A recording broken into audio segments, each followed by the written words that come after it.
میں اس کے ساتھ کال پہ باتوں میں مصروف تھا کہ اذان کی آواز میرے کانوں میں گونجنے لگی، اور یقینی طور پر وہ آواز اس کے کانوں میں بھی گونجی۔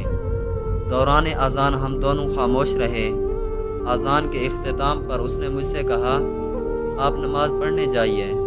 میں نے کہا، اچھا دیکھتا ہوں۔ وہ کہنے لگی، آپ ہمیشہ ہی ایسے ہی کہتے ہیں، آپ کبھی نماز نہیں پڑھتے؟ بس دیکھتا ہوں یہی کہتے ہیں۔ میں نے کال کاٹ دی۔ میں صرف جمعے کی نماز پڑھا کرتا تھا۔ ایک دن مجھے نیند نہیں آ رہی تھی۔ میں صبح تک جاگتا رہا۔ صبح کے وقت اس کا میسیج آیا، اٹھ کر نماز پڑھ لو جلدی سے۔ میں نے کہا اچھا۔ اس دن نماز پڑھی۔ وہ بہت خوش ہوئی، پھر بولی، آپ کو پتہ ہے شادی کے بعد میں اپنی صبح کا آغاز کیسے کروں گی؟ میں نے کہا نہیں معلوم۔ وہ کہنے لگی، ہم دونوں صبح اٹھ کر نماز پڑھا کریں گے۔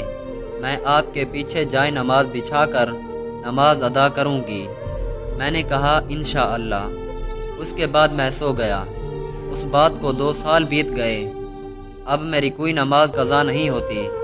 جب بھی اذان ہوتی ہے اس وقت میں جس کام میں بھی مصروف ہوتا ہوں، میرے کانوں میں اس کی آواز گونجتی ہے کہ نجم اٹھیں نماز پڑھنے جائیں، اور میں کام چھوڑ کر مسجد کا رخ کر لیتا۔